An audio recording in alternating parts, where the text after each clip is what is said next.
Welcome back to the Coach's Corner, brought to you by Morph, for another in-depth coaching conversation. Each month, we sit down with top practitioners, Morph clients, and pioneers across the coaching ecosystem to explore the future of workplace coaching.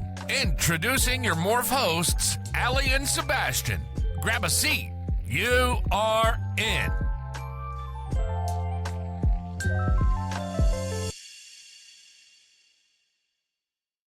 In today's episode, we are joined by Matthieu Schnock, Director of Vibe Group Consulting, a company that in many ways is where the idea for Morph was born. For 5 years, I had the distinct pleasure of working together with Matthieu on what is now a very successful IT consulting firm in Belgium. Matthieu was one of the first leaders I met who truly understood that culture is not a slogan, but a system that you build. And that's exactly what they did. Matt and his team have nurtured an internal coaching department and culture that doesn't only impact individual performance, well-being and engagement, but also is the key driver to their organization's ability to learn, innovate and collaborate. What I think makes Matthieu's approach stand out and what makes Vibe Group Consulting such a success story is their willingness and their ability to listen. Really listen and then take action. Enjoy watching the show. Thanks for tuning in and let's dive in. My name is Matthieu and I've been working now for the last 6 years at the Vibe Group. So my background is in recruitment and consultancy, mainly in IT. And so I launched around 4 years ago our what we would call the consulting department. So basically working with our own payroll people.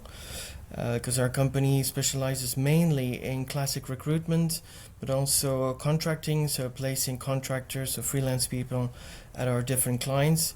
And so this is a new story for our group since 4 years now. And we've grown from 0 to something like 45, 50 people now. Was that growth? Because I know like rapid growth can be a challenge for companies. So curious about how fast that was. Good question. It was very slow the first year. We had to basically put down a strategy. Where did we want to land? Where did we want to do? How many people? And obviously nobody knew us on the market. So we had to get a name on the market. That was a bit of a tough one. But then as of the second year, we clearly boomed. We went from 4 to 5 people to 25 in just a year time. And ever since, it's been a story of retention and making sure that we can keep the people and growing at a slow pace, but at least we make sure that we keep the right people. And this is how we went from 25-ish to 45, 50 now.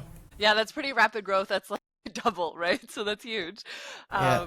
I'm really curious. So I've been primed a little bit about where this conversation is going to go, but I would love to hear a bit about your thought process and how you started with creating your consulting branch at a Vibe Group and how coaching was kind of baked into that. So maybe I'll give you the stage for a minute and I want to hear your beginnings there. Well, if your question is about coaching specifically into a consulting brand, I'll start with consulting and then we'll go into coaching. So consulting is kind of a hard market. Definitely in Belgium, you've got many different companies trying to do it or doing it. Probably hundreds of companies. So that was the first question that we had is if we want to launch this brand, how are we going to differentiate ourselves from the other companies? What's new or what's different? Because in the end, we sell the same services and we have relatively same type of people. So the services are going to be very similar and clients are going to be similar. So how different are we? It was all about how we were going to care about our people. Because again, not all companies, but many companies in this market tend to just place people and then care after. We had this vision that we wanted to care from the very start, even before they started at our company. And so coaching started to play a role quite quickly in this. Because we wanted to create that DNA, we also wanted to see for people to feel comfortable, to feel at home and to feel listened to. We wanted them to feel that the company, Vibe, and us were clearly investing in them and not just following them, if you see what I mean. There's a clear thin line there, and coaching was a main factor in this story. Hey Amat, can you tell us something about why coaching exactly? What were the specific challenges you were faced with that you thought, and maybe about the nature of the work and the type of the relationship that you have, market pressures, right? What competition was doing. Why coaching? Good question. Why coaching? Because I think you're talking about a population that needs to be taken care of. So we're talking about IT consultants. Like I said at the very beginning, it's a very competitive market. Every day, maybe not every day, but every week or month, they're called by competitors of ours to, just take them away and hunt them. So coaching was going to play a role in that perspective that, again, they needed to feel at home. They needed to feel the community of people surrounding them, supporting them, bringing potentially some answers, but definitely questioning them about their own questions and the answers they were looking for in terms of growth, of expansion, personal expansion and growth, of learning possibilities. And so I would say, yeah, that's why coaching played an important role for us. I like that. Were there other tools you used? Because it sounds like largely it was retention you were targeting here, but were there other tools you used that supported the coaching aspect at your group? Well, okay, as an employer, it's about retention. As an employee, it's not necessarily about retention. As an employee, it's about how they feel in the company and the growth they can make and how they see the next steps for themselves. And again, coaching helps you clear out this path that you create for yourself. The difficulty, I think, is for many of these people, they just start in a company and don't know where they want to go to and what are the next steps. And so they kind of follow the steps that are created by the company for themselves. And so definitely for a startup that we were back then, it wasn't something that was cleared out from the start. We created along the way. But through coaching, we managed to have ideas popping up from them, which they would probably not have spoken out by themselves.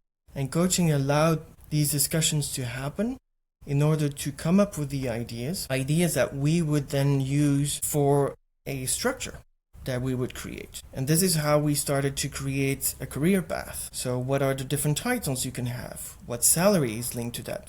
Which responsibilities are linked to that?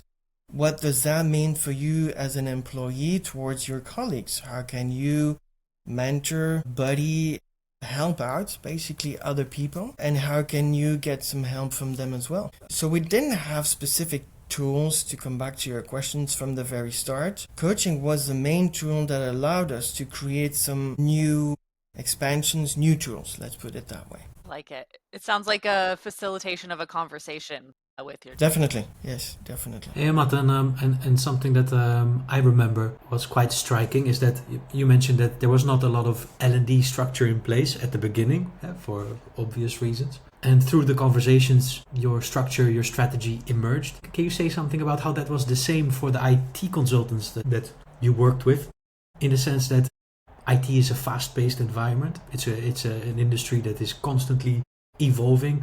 I remember that lots of the times the consultants that we worked with, they did not even maybe have a very clear idea of how they could develop, right? With new technologies emerging every year. Can you say something about the impact of interventions like this specifically for this IT population? I'm not sure I get your question. Can you elaborate a little bit the question? Yeah.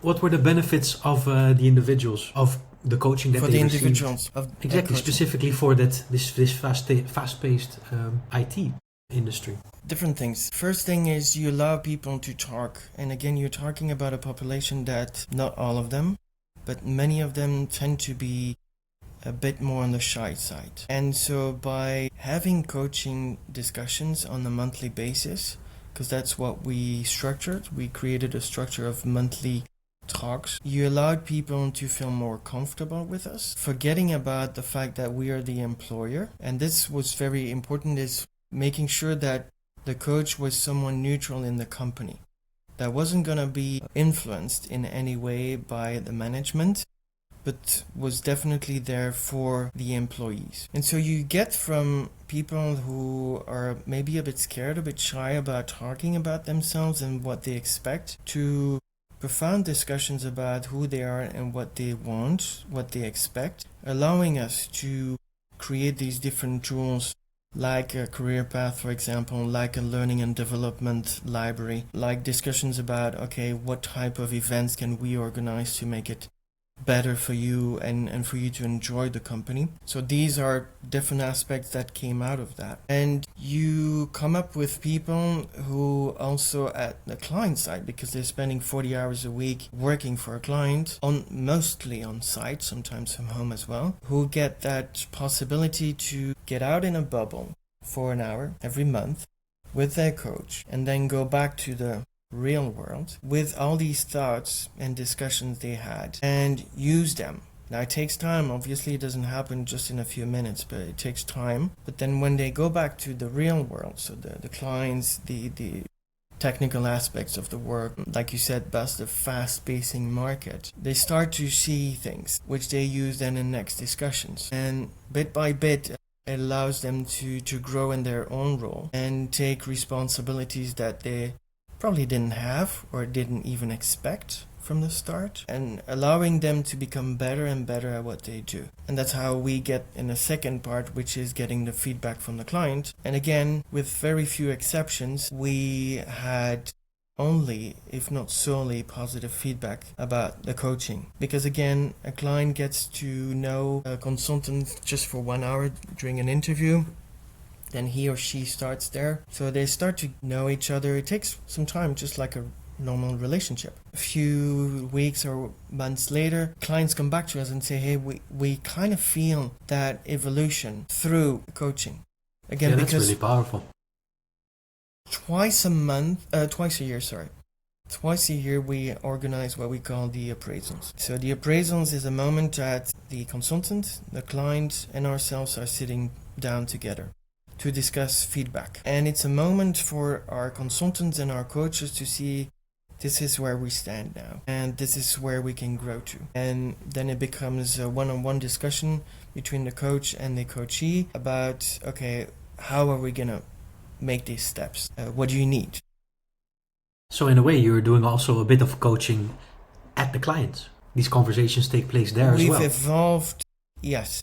We didn't do that from the start. We evolved towards some coaching at the client side. Now, it's coaching of our own people. Some clients will tell you that they get coached as well through these discussions, but it's mainly with a focus on our own people. But yes, twice a year at least, this is something that happens, at least officially. Yeah, that sounds really nice, Matt.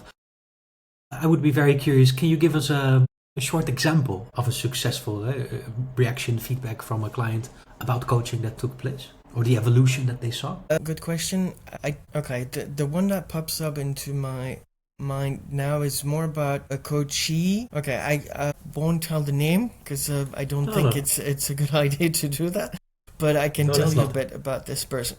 So this person is a person that started as a senior consultant at our company, so he had already quite some technical experience. But as a person, he was a very shy and introvert person who had quite some difficulty to express himself and tell us basically about anything. And through coaching, we managed to change that person. I mean, he managed to change himself. We didn't do much. It just helped through coaching to get a more talkative person, open to the world, open to discuss whatever came into his mind. That's the first step. The second step was that person started to be involved in talks that we organized, and so coming up in front of a public.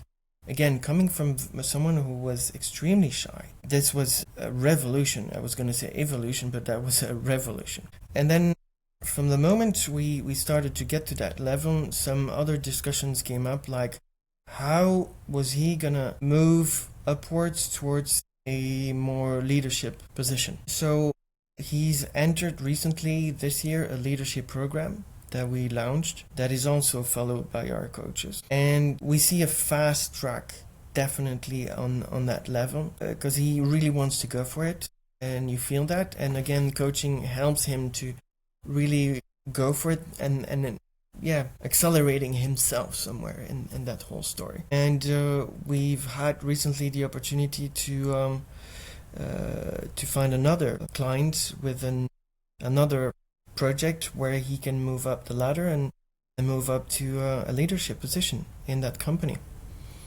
So yeah, that's a really nice success story.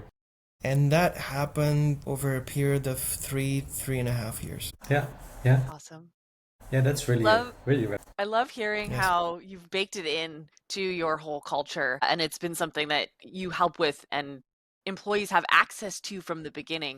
Many times companies will use coaching as a band-aid to fix problems. So I'm curious to hear about, from your perspective, what are the business or company's benefit for intertwining coaching into their operations from the onset rather than just using it as a band-aid to fix a problem once it arises? Interesting question. You said it in the question.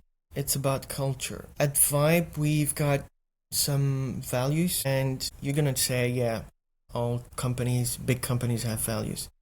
And I always say that I've worked for different companies and there's always been some very good values, and I've seen values in many companies, but we really live by them. It's not something that we just discuss once a year with the CEO for Christmas. It's not just something that hangs there on the wall. It's definitely values that are discussed and, how could I put it, lived by every single day. So, just a quick one. It's about equality, drive, intelligence, authenticity, and fun. And so from the very start, when we launched this whole coaching story, which later on became a fully independent department in the consulting branch, it was about how can we make sure that we will also live by these 5 values and impregnate that with our IT population. So coaching definitely had an impact on all 5 of them.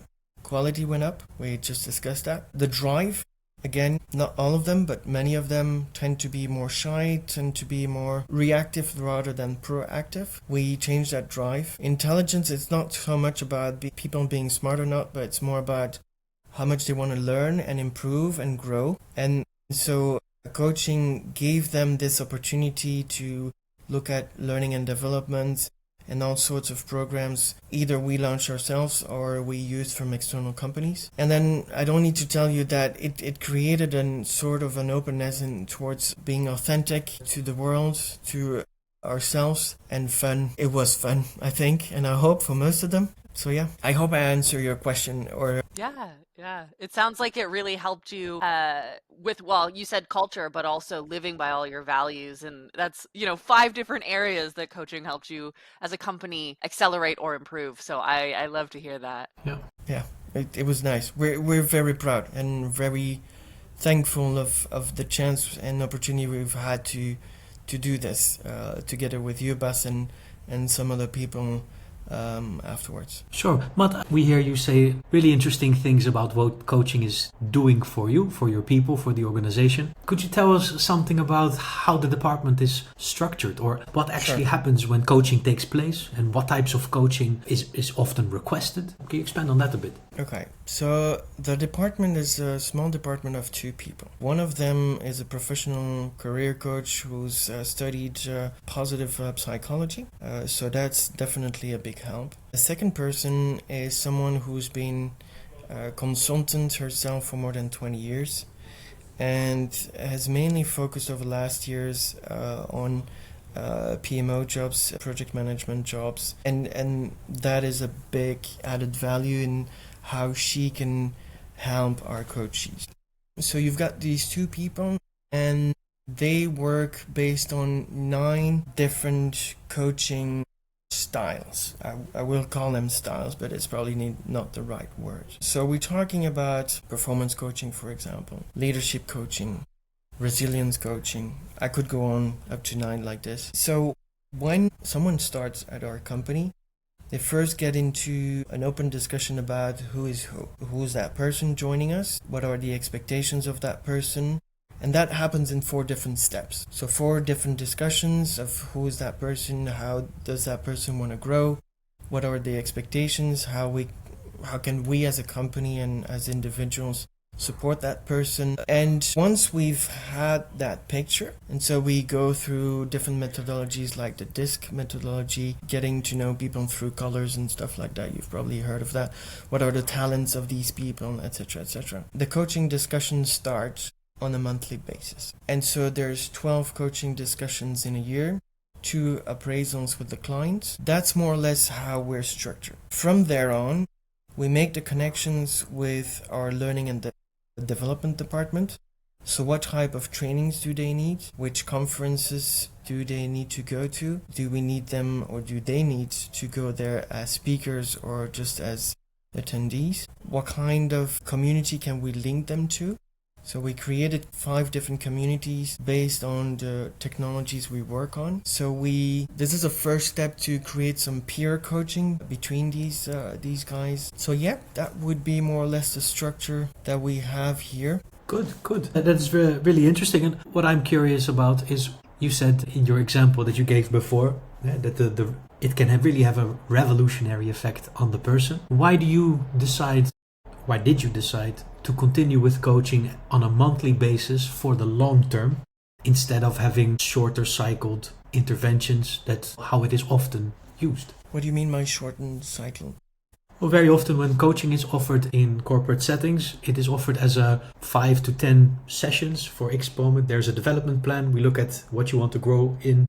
We work on it, and then the chapter closes and you go back to your work. Why is this a long-term commitment for you? Or not even long-term, it is ongoing, right? It's infinite.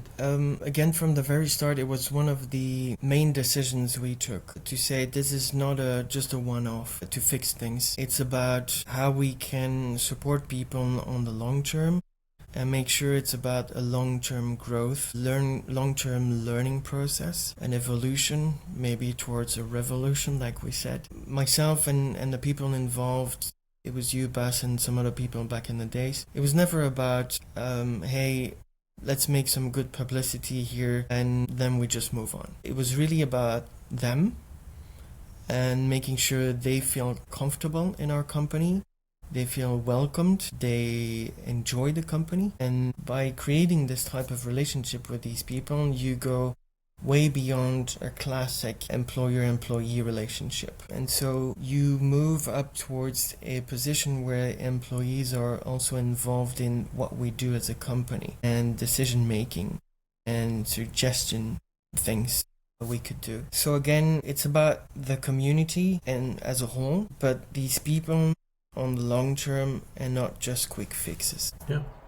I really like that, because I'm a big proponent of a lifelong learning mentality, because are we ever really done with developing ourselves? Definitely. You never stop learning. Or at least that's how I see things. Yeah, I'd have to agree. I think lifelong learning keeps us young and young Exactly. at heart at the very least. Well, I would love to know, is there anything else that you would want to share with our audience at home about coaching, how that was implemented into your company, benefits to you, any other final thoughts that you think people at home would love to hear? I have a good question. Maybe Let's rephrase it like this. Matt, sorry to interrupt. Let us phrase it like this. Why would every consulting firm, right, similar to Vibe, or any other company for that matter, why should they choose to institutionalize coaching the way that you have done? But then I'm revealing my secrets. I think, look, times change.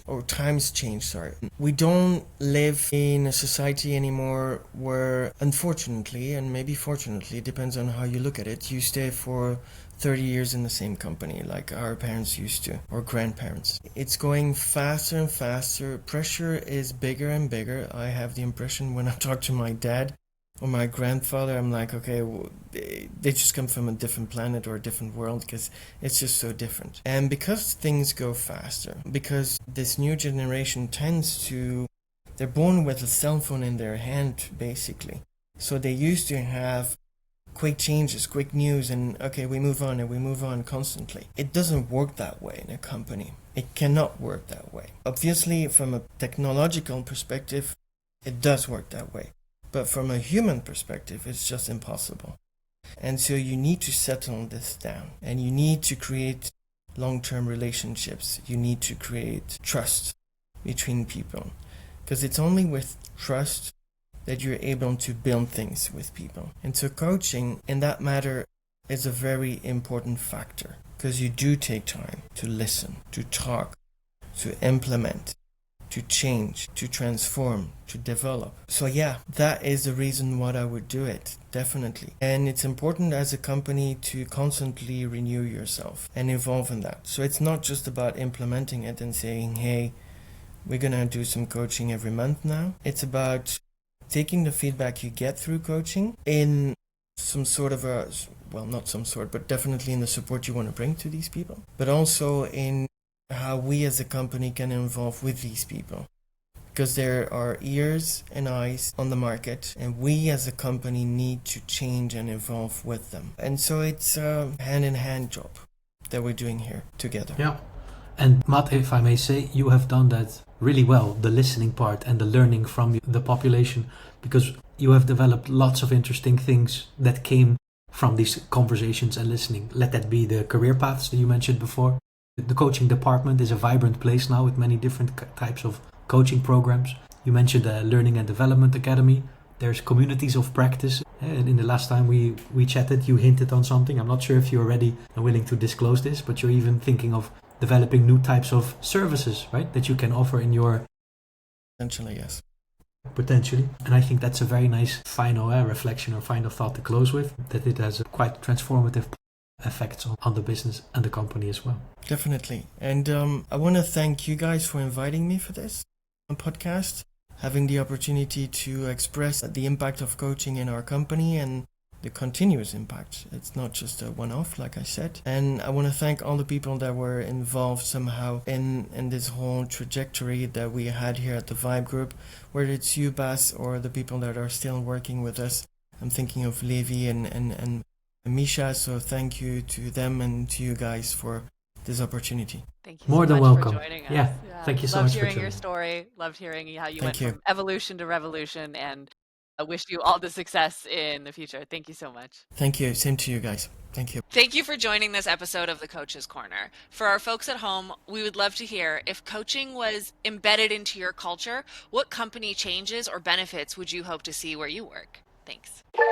Thanks for tuning in to another episode of the Coach's Corner, brought to you by Morph. If today's conversation sparked something for you, a question, an idea, or even a request, please don't hesitate to reach out. We'd love to keep the conversation going. Curious to learn more about our work? Head over to morphorg.be to explore more. Until next time, let's keep rethinking what coaching can be and morph into a better you.